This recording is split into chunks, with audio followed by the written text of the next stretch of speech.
Hi friends, कैसे हो आप सब? बिल्कुल ठीक होंगे और बहुत ही सही ढंग से आपकी प्रिपरेशन चल रही होगी।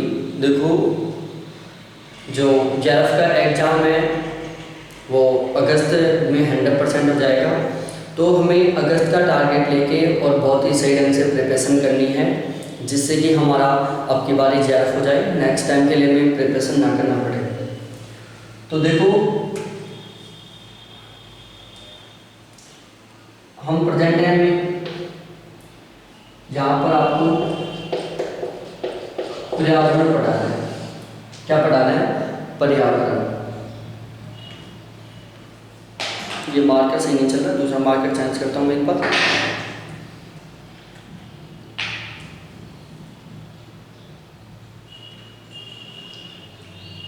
और देखो, पर्यावरण में मैं इससे पहले टोटल 3 चैप्टर कंप्लीट करवा चुका हूँ और ये हमारा चौथा चैप्टर है। बहुत इंपॉर्टेंट चैप्टर है ये भी,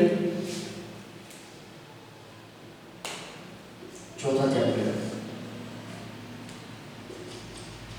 देखो, मैंने जब चैप्टर 3 पढ़ाया था तो मैंने एक बात बताई थी कि तीसरा और चौथा चैप्टर जो बहुत इंपॉर्टेंट है, इन दोनों चैप्टरों को आपको बिल्कुल सही ढंग से पढ़ना है। क्वेश्चन यहाँ से 100% बनता है, कोई चांसेस नहीं है कि यहाँ से क्वेश्चन नहीं आएगा। यहाँ से 100% क्वेश्चन आएगा और क्वेश्चन मेरे पढ़ाए हुए दोनों चैप्टरों में से आएगा, ये भी बिल्कुल श्योर है। तो अब हम डायरेक्टली बात करते हैं। देखो, जो चैप्टर 3 था उसमें मैंने पढ़ाया था वायु प्रदूषण को नियंत्रित करने के लिए सरकार द्वारा अपनाए गए उपाय। वायु प्रदूषण को कम करने के लिए सरकार द्वारा अपनाए गए उपाय।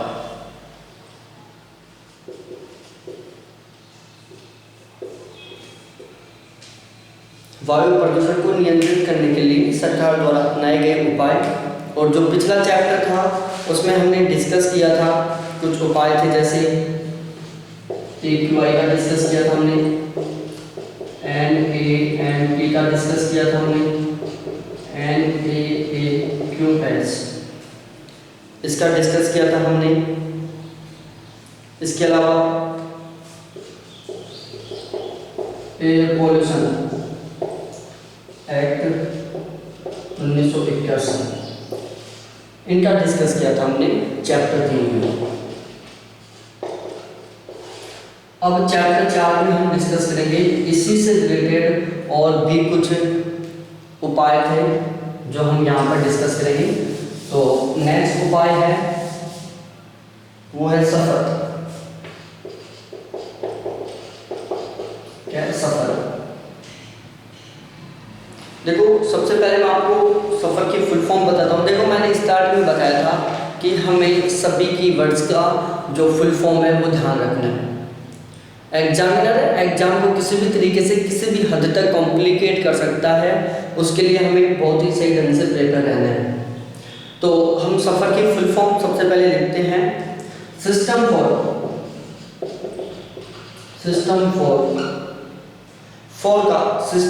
Air quality, forecasting and research. Forecasting and research, ये है सफर का full form. System for air quality forecasting and research. अब देखो, सफर की शुरुआत कब हुई थी?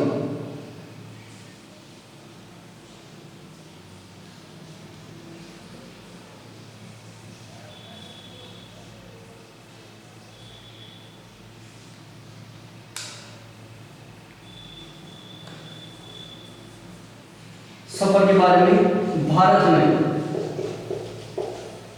वायु की गुणवत्ता की जांच करने के लिए IITM पुणे के विद्यार्थियों ने ने भारत का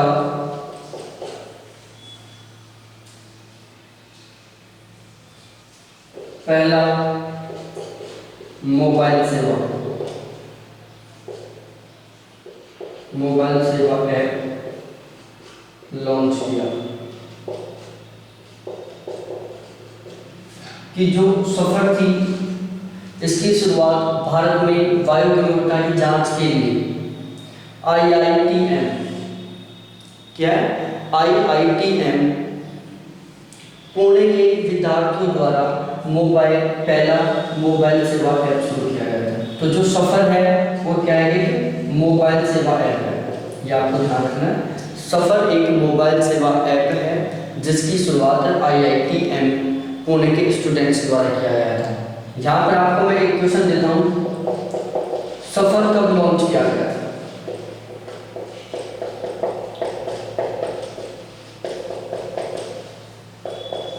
ये इसका आंसर आपको खुद को देना है, या तो आप खुद आंसर इसका कमेंट करके बताना, या फिर जो नाइट को 10 बजे जो मैं प्रॉब्लम सॉल्यूशन क्लास लाऊंगा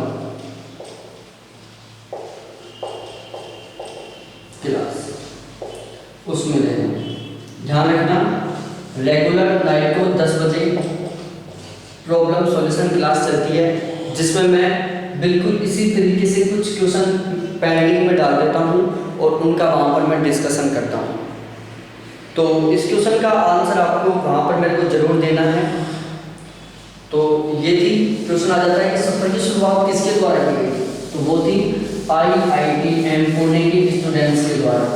दूसरा क्वेश्चन बनता है कि वायु प्रदूषण को जांचने के लिए या मापने के लिए पहला मोबाइल सेवा ऐप कौन सा था? तो वो था सफर।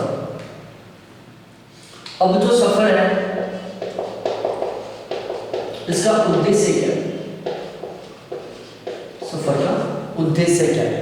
तो जो सफर का उद्देश्य है वायु प्रदूषण के वर्तमान स्तर को समझना।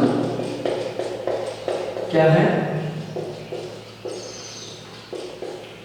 वायु प्रदूषण के वर्तमान स्तर को समझना ही सफर का उद्देश्य है।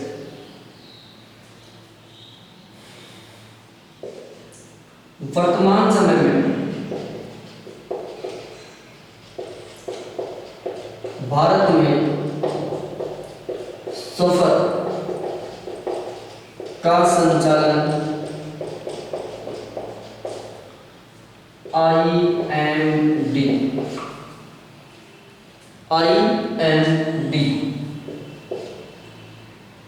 इंडियन मेट्रोलॉजिकल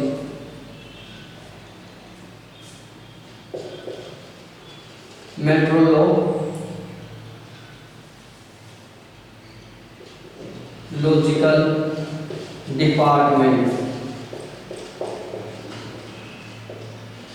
क्या है? इंडियन मेट्रोलॉजिकल डिपार्टमेंट, भारतीय मौसम विभाग।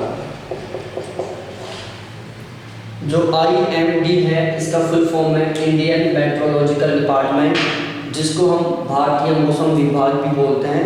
इसके द्वारा किया जा रहा है।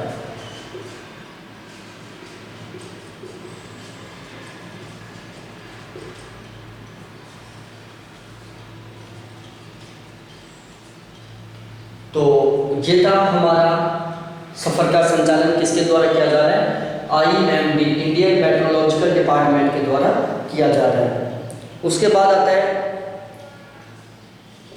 सफर में 5 प्रमुख मानदंड प्रदूषण है।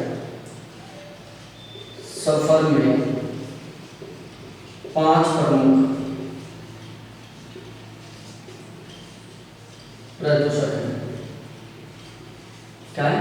सफर में 5 प्रमुख प्रदूषक हैं, जिसमें पहला है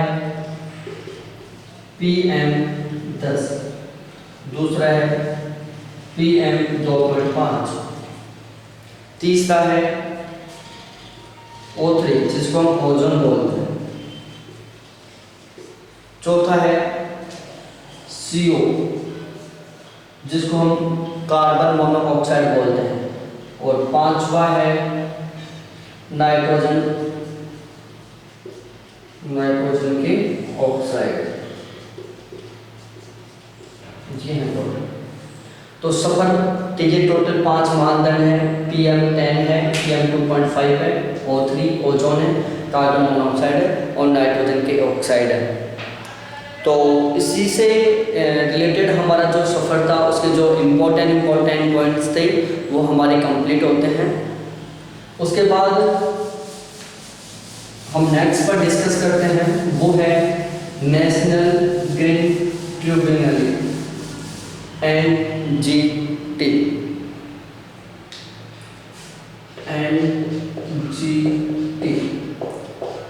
नेशनल ग्रीन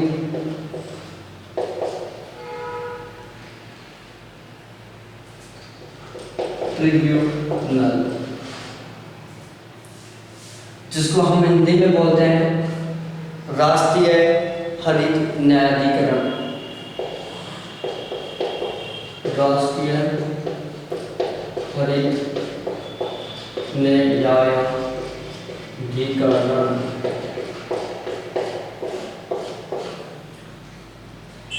देखो आपको अच्छी तरीके से समझ में आ रहा होगा।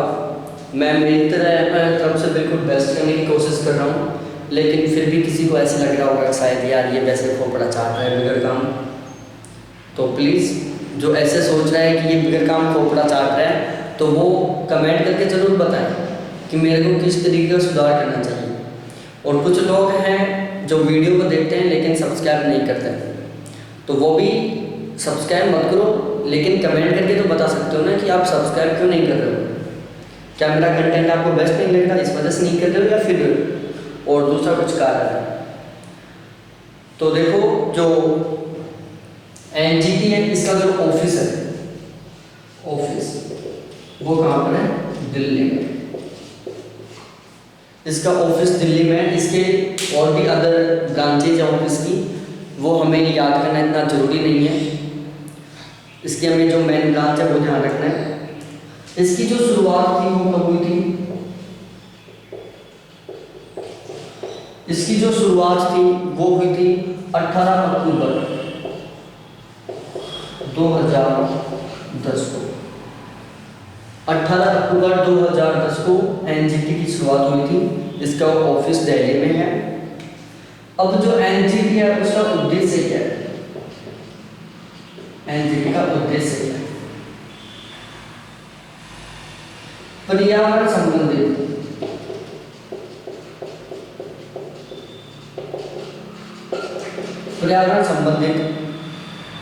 कानूनों के प्रभावी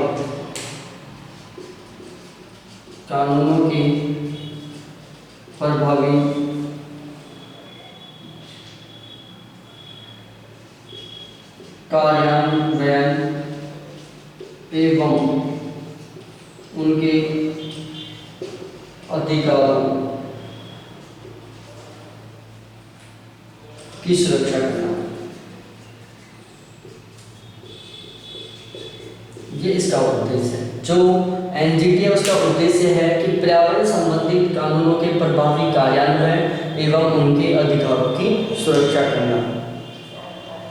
अब जो NGT थी इसके अकॉर्डिंग एक बहुत इंपॉर्टेंट काम हुआ था।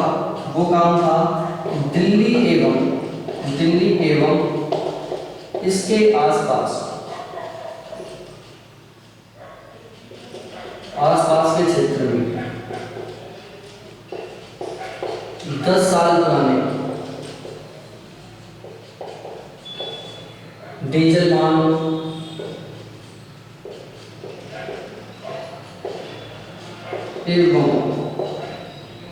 वाहनों का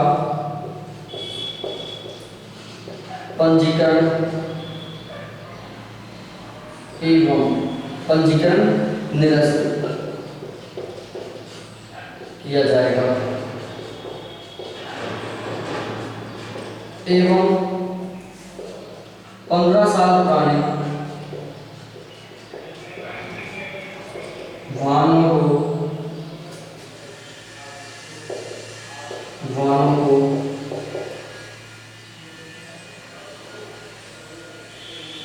खंडित किया जाएगा।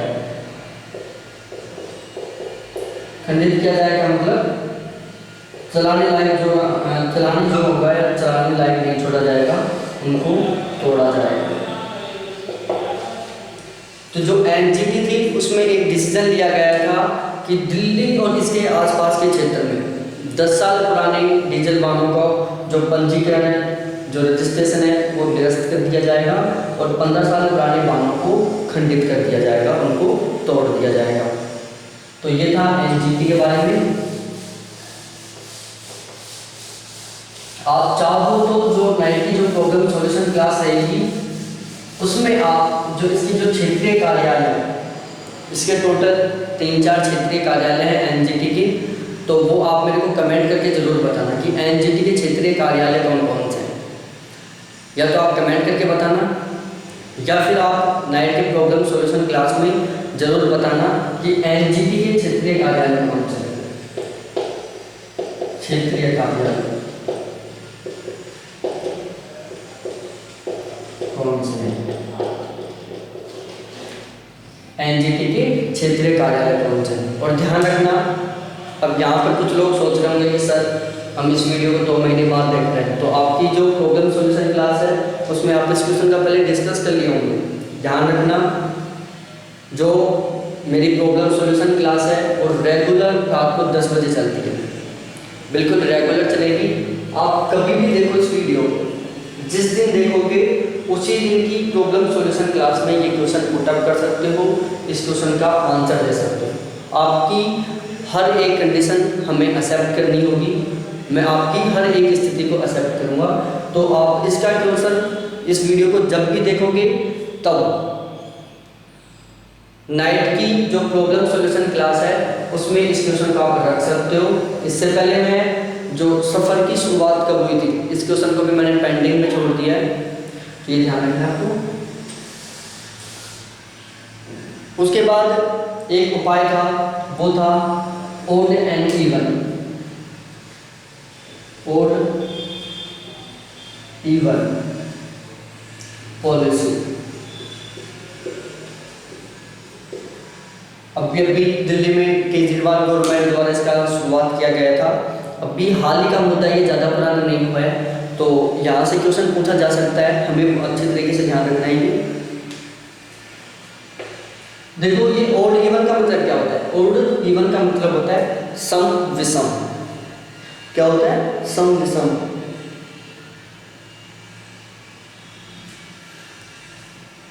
दिल्ली सरकार ने वायु प्रदूषण की समस्या से निपटने के लिए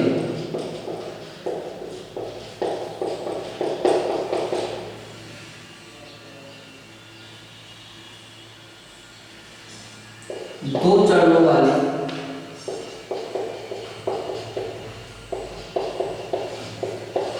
ओड इवन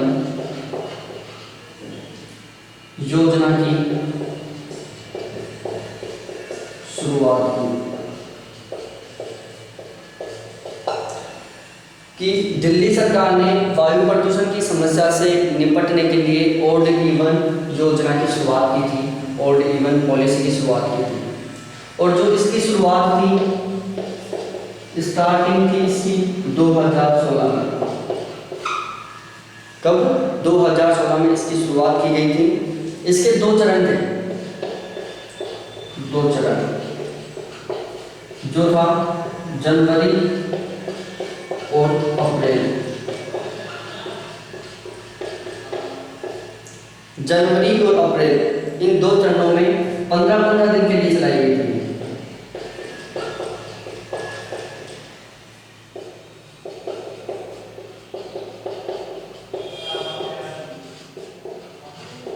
ये 2 बात ध्यान रखना है। ओड इवन 2 चरणों में चलाई गई थी। पहला चरण जनवरी का था, दूसरा अप्रैल का।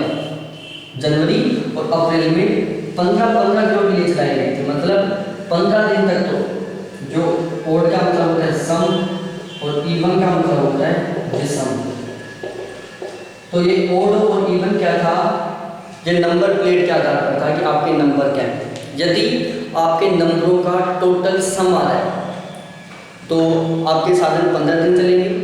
यदि आपके नंबरों का टोटल विषम आ रहा है तो आपके जो साधन है वो 15 दिन तक चलेंगे।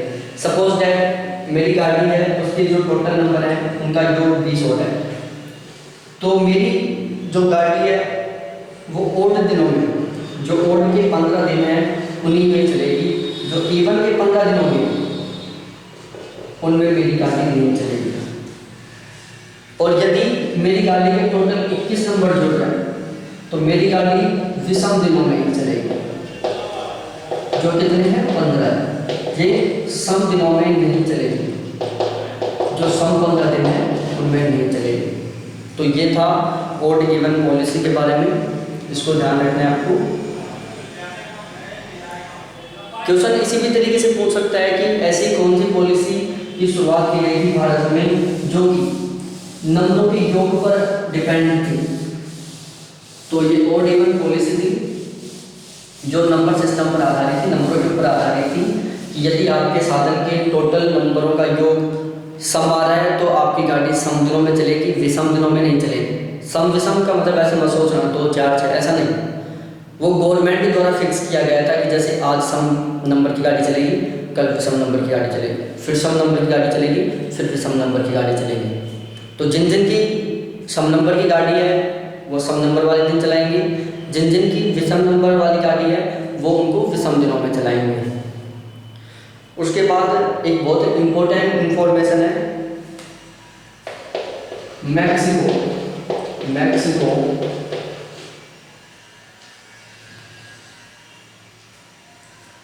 कौन है? मैक्सिको विश्व का पहला शहर जहां ओड इवन प्रणाली को सबसे पहले 1989 में अपनाया गया था।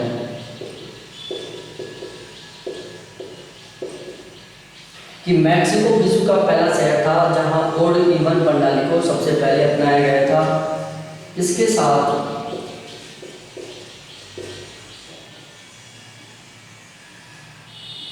इसके अलावा पेरिस एवं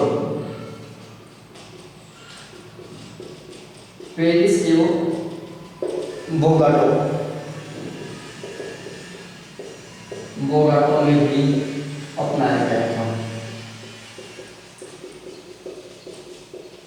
इसमें पेरिस और बोगाटो में भी अपनाया गया था। सबसे पहले ओड इवन प्रणाली को कहाँ अपनाया गया था? मैक्सिको में। कब?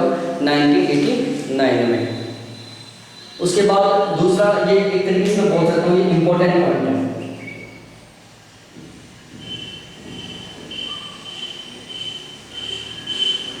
क्या इंपॉर्टेंट पॉइंट है जो आपको हर हाल में याद रखना है।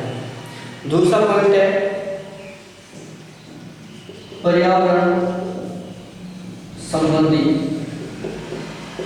मामलों की सुनवाई के लिए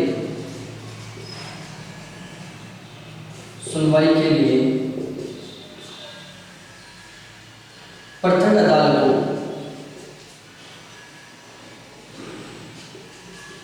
अदालतों की व्यवस्था ऑस्ट्रेलिया एवं न्यूजीलैंड में कि पर्यावरण संबंधित मामलों की सुनवाई के लिए प्रखंड अदालतों की व्यवस्था ऑस्ट्रेलिया और न्यूजीलैंड में। ऑस्ट्रेलिया और न्यूजीलैंड दो ऐसे कंट्रीज हैं जहां पर पर्यावरण संबंधित कोई भी मामला होता है तो उनकी सुनवाई के लिए अलग से कोर्ट है। दूसरा, एनजीटी की स्थापना। किसकी? एनजीटी की स्थापना के साथ भारत एक विशेष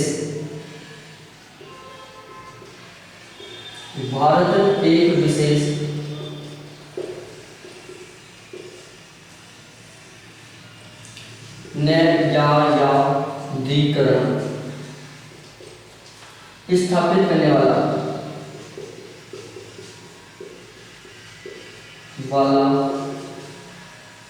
तीसरा वाला विश्व का तीसरा देश बन गया। कि एनजीटी की स्थापना के साथ भारत एक विशेष न्यायाधिकरण स्थापित करने वाला विश्व का तीसरा देश बन गया।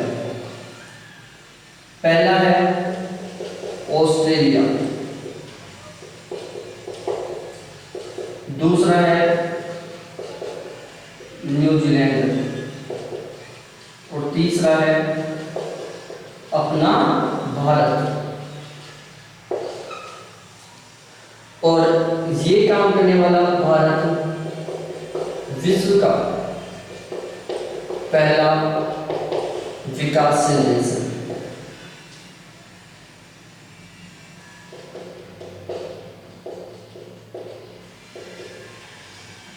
कि एनजीटी की स्थापना के साथ भारत एक विशेष न्यायाधिकरण स्थापित करने वाला विश्व का तीसरा देश एवं विश्व का पहला विकासशील देश बना है। यदि ओवरऑल बात की जाए तो विश्व में भारत का तीसरा स्थान है, और यदि डेवलपिंग कंट्रीज या विकासशील कंट्रीज की बात की जाए तो भारत की फर्स्ट पोजीशन है। तो उसके बाद हम नेक्स्ट टॉपिक पर डिस्कस करते हैं, बिल्कुल इसी तरीके का टॉपिक है वो भी।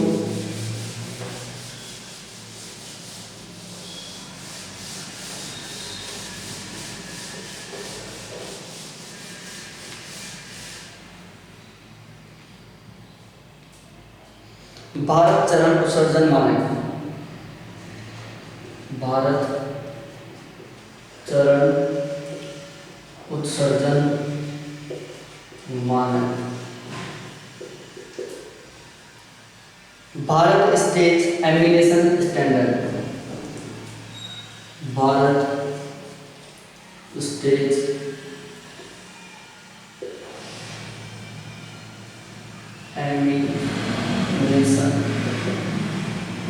स्टैंडर्ड।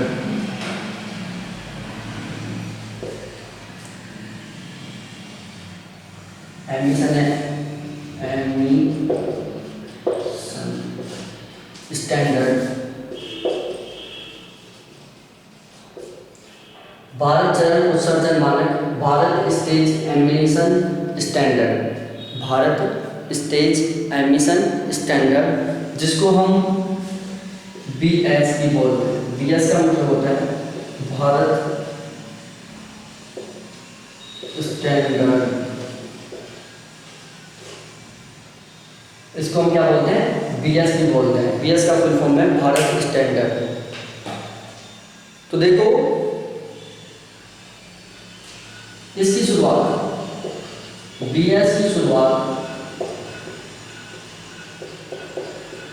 केंद्र सरकार द्वारा 2000 में की गई।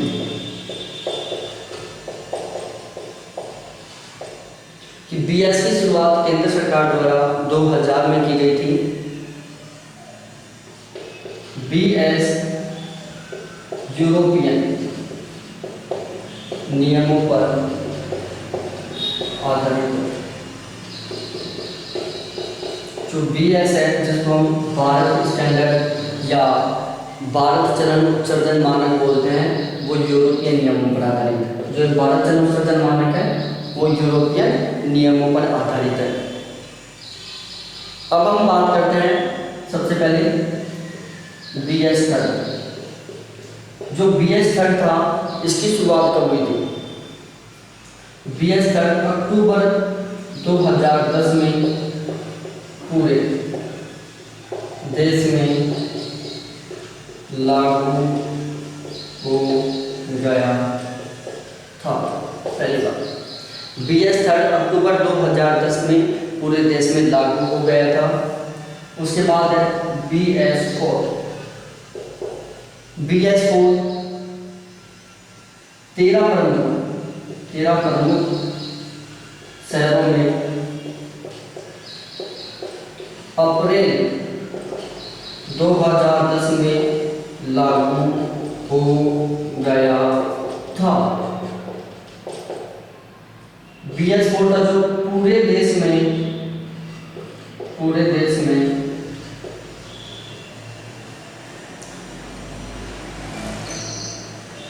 अप्रैल 2017 में लागू हुआ था।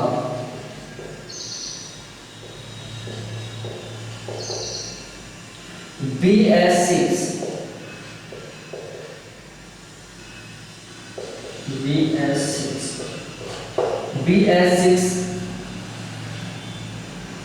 चलो पहले BS5 यह लागू नहीं किया गया। जो BS5 था इसे लागू नहीं किया गया और इसके जगह पर डायरेक्ट BS6 लागू किया गया। कौन सा? BS6 लागू किया गया, जो कि BS6 बिल्कुल सही ढंग से दिख रहा है। जो BS6 था वो लागू किया गया, जो कि 1 अप्रैल 2020 से लागू हुआ। ये थे 4 मोस्ट पॉइंट। BS3 अक्टूबर 2010 से पूरे देश में लागू हुआ। BS4 भारत में सबसे पहले लागू कब हुआ? अप्रैल 2010 में, जो 13 प्रमुख शहरों में। BS4 पूरे देश में लागू कब हुआ? अप्रैल 2017 में। BS5 को लागू नहीं किया गया।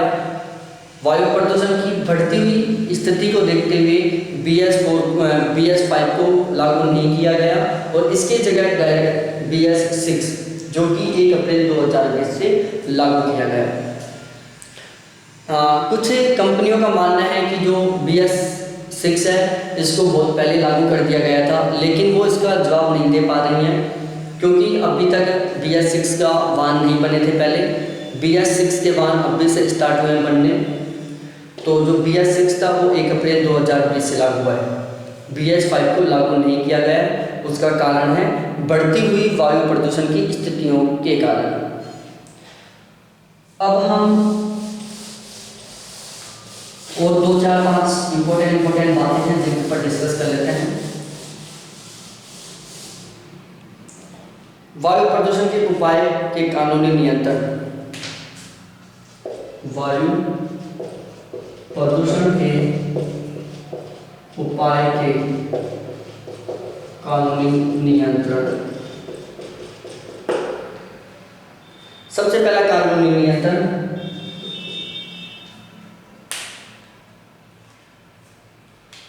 केंद्र एवं राज्यों स्तरों पर केंद्र एवं राज्य स्तरों पर औद्योगिक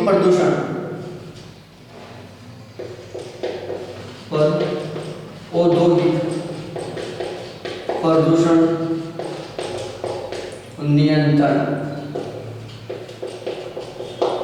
बोर्डों की स्थापना करना।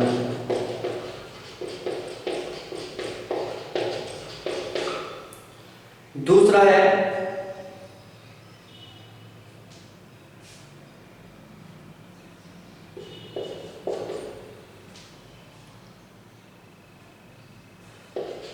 प्रदूषण नियंत्रण संबंधी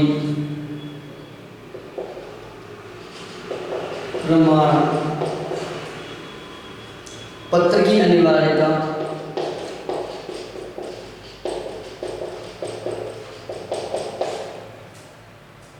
वायु कानून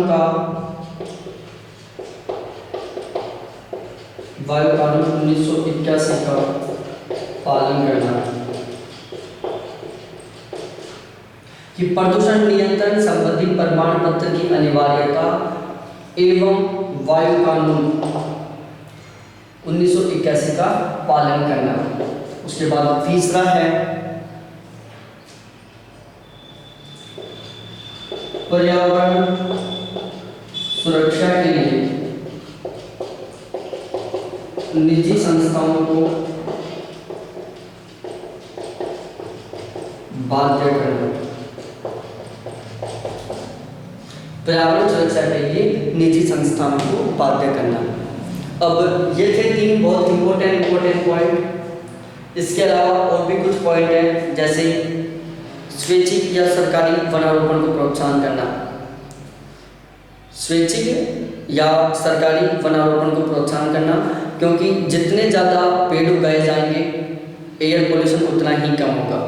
उसका सबसे बड़ा कारण है क्योंकि जो पेड़ होते हैं वो कार्बन डाइऑक्साइड को क्या करते हैं, अवशोषित करते हैं और ऑक्सीजन निष्कासित करते हैं। जैसे हम ऑक्सीजन लेते हैं और कार्बन डाइऑक्साइड निकालते हैं, बिल्कुल उसी तरीके से पेड़ कार्बन डाइऑक्साइड लेते हैं और ऑक्सीजन निकालते हैं। तो जब अधिक मात्रा में पेड़ उगेंगे तो उससे वायुमंडल में जो ऑक्सीजन की मात्रा है और कार्बन डाइऑक्साइड की मात्रा है उसमें लेवल बना रहेगा।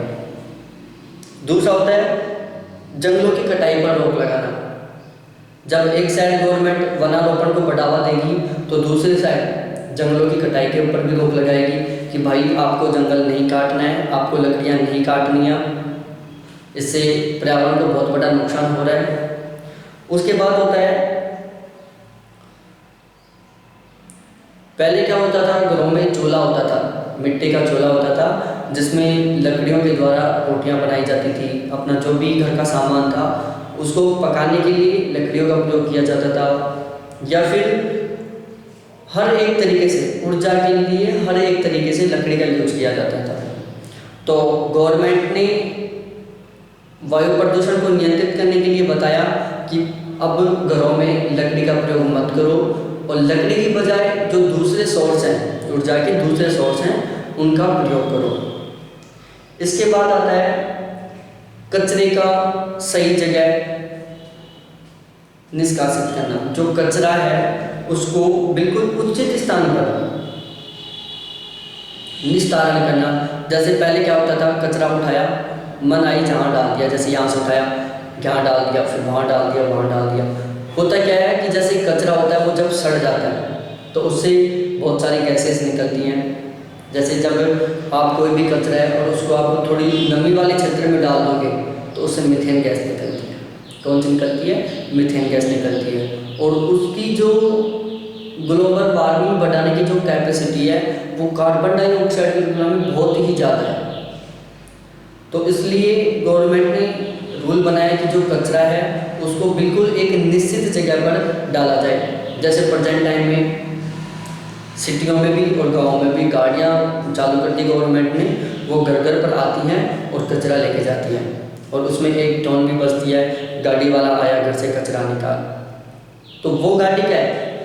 वो गाड़ी लागू की गई है, उसका सबसे बड़ा कारण है एयर पोल्यूशन, कि वो गाड़ी उस कचरे को लेके जाती है और एक बहुत ही सही जगह पर डालती है। उसके बाद होता है जन शिक्षण, लोगों को जागरूक करना। लोगों को इस तरीके से जागरूक करना कि भाई अब आपको एयर पोल्यूशन को कम करना है और अपने इन्वायरमेंट को बना के रखना है। इसके लिए आपको ज़्यादा से ज़्यादा मात्रा में पेड़ लगाने होंगे, पेड़ों की कम से कम कटाई करनी होगी, हर एक तरीके से पोल्यूशन होने से रोकना होगा।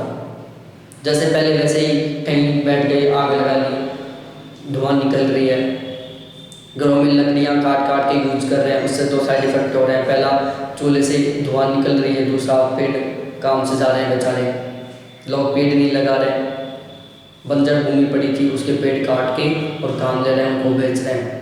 लोगों को जागरूक किया गया कि भाई आपको पेड़ बेचना नहीं है, आप पेड़ लगाना है आपको। और पेड़ों को लगाने के लिए गवर्नमेंट ने बहुत सारे नारे चलाए थे, हर दीवार के ऊपर नारा चिपका दिया था।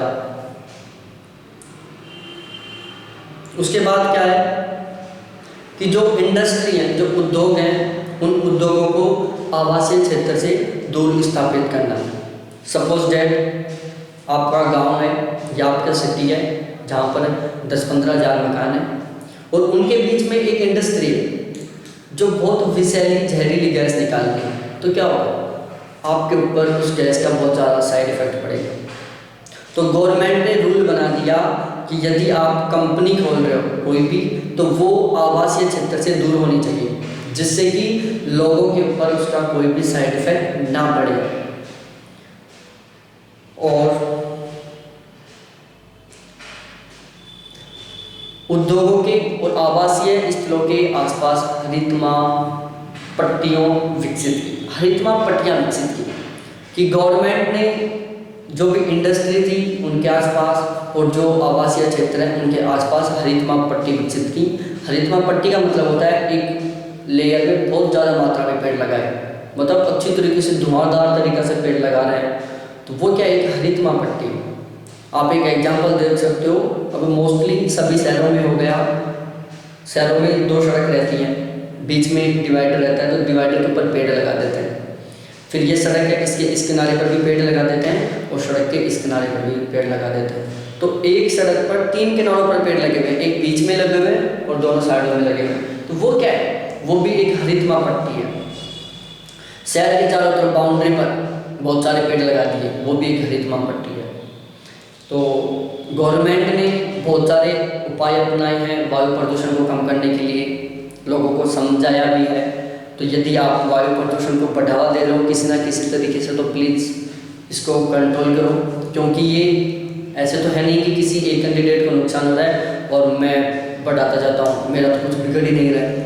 भाई एयर पोल्यूशन से देखा जाए तो किसी का कुछ नहीं बिगड़ रहा है, और यदि देखा जाए तो किसी का कुछ छूट भी नहीं रहा है। ये पोल्यूशन एक सोशल प्रॉब्लम है, इनसे किसी एक कैंडिडेट को नहीं, सभी को नुकसान हो रहा है। हमें अभी पता नहीं चल रहा कि एयर पोल्यूशन से हमें क्या क्या नुकसान हो रहा है, लेकिन रियल में एयर पोल्यूशन से नुकसान हो रहा है। आप किसी भी सिटी एरिया में जाओ, 2 घंटे तक रोड के ऊपर घूमो और फिर अपने चेहरे को साफ करो, बिल्कुल ब्लैक हो जाएगा हाथ आपका, चेहरा बिल्कुल ब्लैक पड़ जाता है। उससे बहुत सारे साइड इफेक्ट होते हैं, स्किन खराब हो जाती है। अब वो धुआं हमारे अंदर पेट में भी जा रहा है और हमारे फेफड़ों को खराब कर रहा है।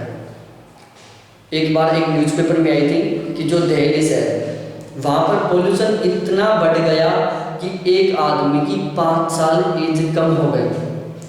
दिल्ली में यदि कोई जन्म से लास्ट तक रह रहा है तो वो किसी दूसरे कैंडिडेट की तुलना में 5 साल कम जिएगा।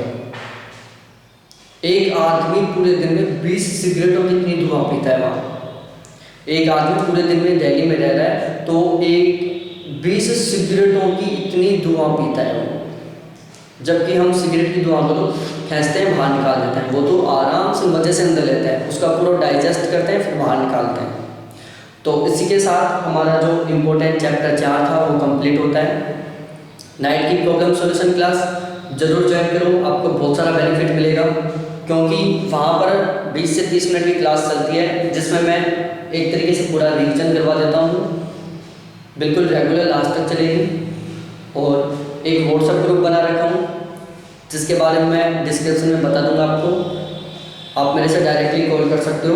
यदि व्हाट्सएप ग्रुप में ऐड होना है तो 7891350470 इन नंबर पर कॉल कर सकते हो। ध्यान रखना उस व्हाट्सएप ग्रुप का चार्ज वो है 200 रुपये, और उस चार्ज के बेस पर मैं आपके नेट या जेरफी गारंटी लेता हूँ।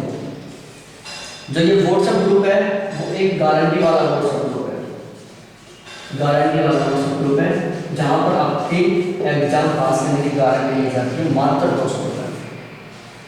तो आप इंटरेस्टेड हो तो मेरे से कॉल करके डिस्कस कर सकते हो। तो थैंक्स देखने के लिए, बाय, फिर मिलते हैं नेक्स्ट वीडियो के साथ।